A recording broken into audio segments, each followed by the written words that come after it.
Everyone, good evening. सबसे पहले आपका स्वागत है हमारे चैनल हिंदी स्टोरी बाय सपनों की उड़ान में। दोस्तों, आज मैं कुछ बातें करने जा रही हूँ। वो सुनकर शायद आप में से कुछ लोगों को वो बातें अच्छी लगें, कुछ लोगों को नहीं भी अच्छी लगेंगी।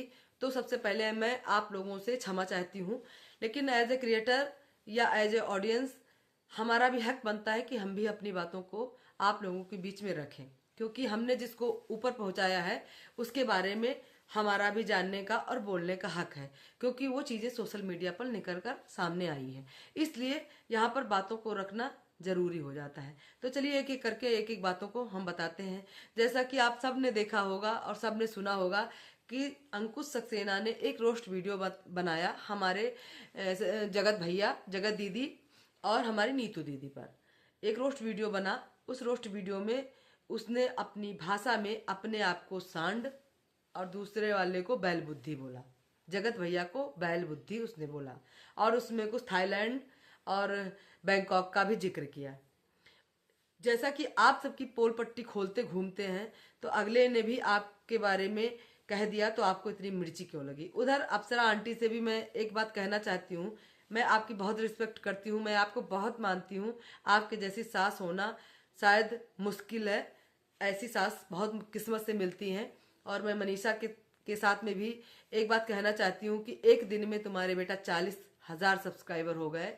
जनता इतना प्यार करती है तुमको, हम सब तुमको प्यार करते हैं, लेकिन आप इस तरीके से जनता की भावनाओं का मजाक मत बनाइए एक इंसान के लिए, क्योंकि वो इंसान गलत है। आप भी जानते हैं, हम भी जानते हैं, आंटी भी जानती हैं। और आंटी ने हमेशा ये बात क्लियर करी है कि वो अपने लड़के के सपोर्ट में नहीं है, ठीक है ना। अभी अगर अंकुश ने रोस्ट वीडियो बनाया उस पर आप सबको आपत्ति है कि और अंकुश सक्सेना से शिकायत है। अगर अंकुश से आपको शिकायत थी तो ऑफलाइन आप उससे बातें कर सकती थी, आप उससे बात करके उस बात को समझ सकती थी। ऑन कैमरा ये बात रखने की जरूरत नहीं थी। इससे हम पब्लिक को भी थोड़ा सा हर्ट हुआ है कि आप जो है कैसे ऐसे बोल सकती हैं किसी को कि उसने ऐसे कैसे किया, कि उसने रोस्ट वीडियो जगत भैया की क्यों बनाई।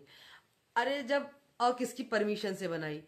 तो मैं आपसे एक बात पूछना चाहती हूँ, जगत भैया आपसे भी और इधर आंटी आपसे भी, कि जब आपके लड़के ने इतने सारे लोगों की ऐसे खुलेआम बेइज्जती करी, किसी की भी रिस्पेक्ट नहीं रखी, चाहे वो औरत हो, आदमी हो या दोस्त हो, माँ बाप हो, परिवार हो, किसकी उसने रिस्पेक्ट रखी कि आप जो है उसकी तरफ बिल्कुल जो है खिंच गई। और उसने उस बेइज्जती करते समय जिसका जिसका भी उसने खिंचाव किया, किसकी परमिशन ली। सृष्टि, जिन्होंने हर कदम पर हर जगह पर उनका सहयोग दिया, उनको बता रहे पैसे के लिए, व्यूज कमाने के लिए हर कंटेंट डाला, ये डाला वो डाला, आप सब ने देखा होगा। क्या उस समय सृष्टि का नाम लेने से पहले क्या हमारे जगत भैया ने परमिशन ली थी? हमारी नीतू दीदी के बारे में जब उन्होंने बोला, उनको इतनी गंदे गंदे तरीके से बोला, दिखाऊं क्या दिखाऊं क्या, आपसे इतनी बड़ी हैं वो, आपने किस तरीके से भाषा का प्रयोग किया। उस समय अपनी भाषा में के प्रयोग करने से पहले आपने नीतू दीदी की परमिशन ली थी क्या? और अगर आप कहते हैं कि मैं मतलब सामने वाले ने मुझे बैल बुद्धि कहा, उसकी परमिशन लिया क्या? अंकुश से आप बोल रहे हैं कि उसने मेरी परमिशन ली क्या कि मैं आपको ऐसा बोलूं? तो आपने किसकी परमिशन ली कि आप जो है इतने बड़े बड़े आरोप लोगों पर लगाते आ रहे हैं कि सृष्टि ने ये किया या व्यूज कमाने के लिए किया, या उधर हमारे जो है महल जी पर आरोप लगाया। इधर आपका कौन अपना है? अपनी माँ पे आरोप लगा रहे हैं आप, आपके दोस्त जो हैं सब। अरे भाई, अब कभी किसी ने आपसे कोई बात शेयर करी, अपना सुख दुख बांटा, आपसे आपके करीब आया, तो आपने उसकी इस तरीके से छीछा लेदर करी। तब आपने एक बार भी नहीं सोचा कि मैं किसी के बारे में ऐसा कैसे बोल सकता हूँ? क्या मैंने उसकी परमिशन ली है? आपने बोलते समय भरे पैनल में आपने सबकी धज्जियां उड़ा दी। आपने एक बार भी नहीं सोचा कि वो आपसे कितनी बड़ी हैं।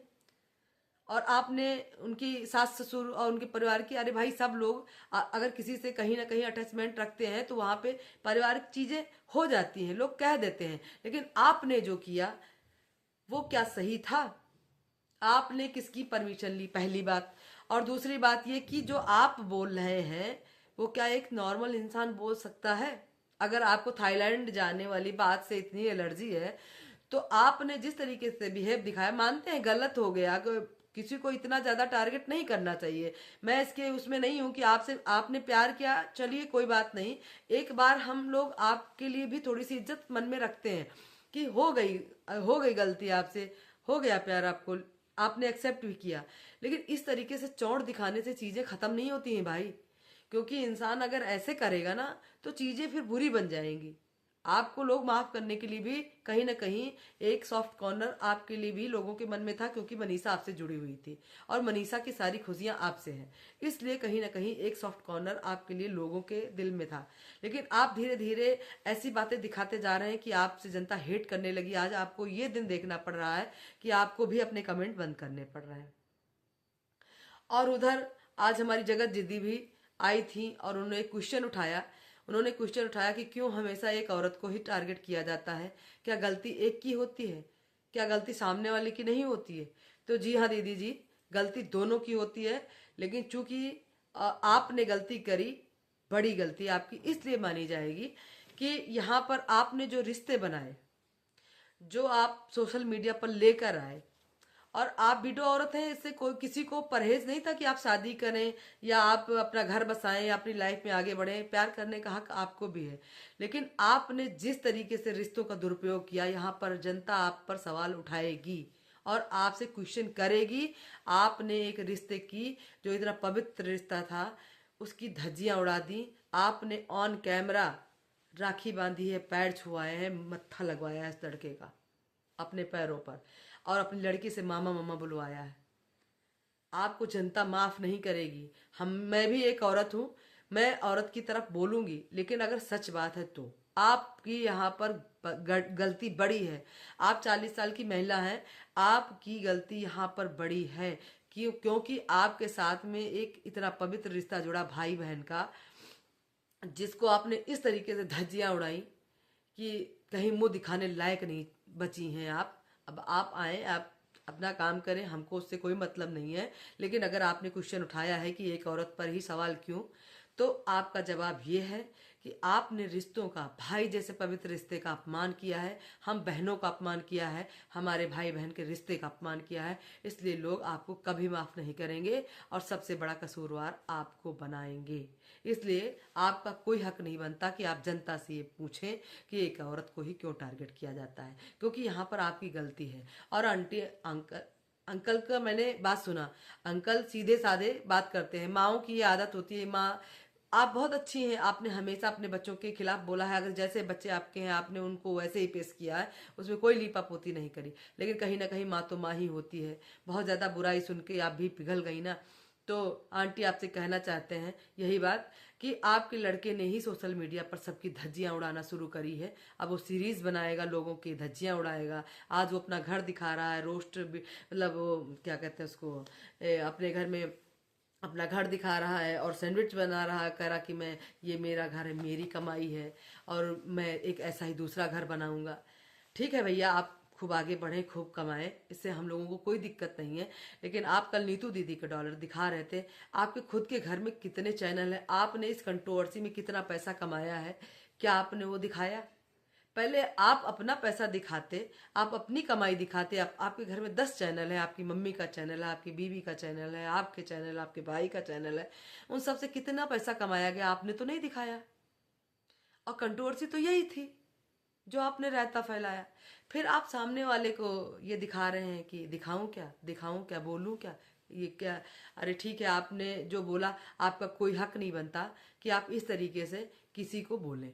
ठीक है ना, आपने भी किसी की परमिशन नहीं ली, आप भी सोशल मीडिया पर सबकी बातों को लेकर आए हैं। तो ये आम पब्लिक है, आपने ही, आपको इसने बढ़ाया है, आपके राज में, आपके हमराज में सब तरीके से भागीदार है, तो ये बोलेगी। आप इसको रोक नहीं सकते हैं इस तरीके से। और दोस्तों, यहाँ पर मैं यही कहना चाहती हूँ कि अगर मेरी बात, अगर आपको सही लगी हो, मेरी राय सही लगी हो, मेरी बातों से सहमत हैं, तो प्लीज़ अपनी राय जरूर दीजिएगा। चैनल पर नए हैं तो प्लीज़ मेरे चैनल को सब्सक्राइब जरूर कर लीजिएगा। मिलते हैं नेक्स्ट वीडियो में, तब तक के लिए गुड नाइट। अभी तो नाइट नहीं है, रात में अभी बहुत कुछ और भी काम करना है, क्योंकि हम लोग सोते ही हैं 12-1 बजे तक। जब से ये कंट्रोवर्सी शुरू हुई है, हम लोगों की रातें खराब है, सर में दर्द हो रहा है, टोपी लगा के बैठे हैं और एक से एक नई कंट्रोवर्सी सामने आती जाती है। तो मिलते हैं नेक्स्ट वीडियो में, तब तक के लिए बाय बाय।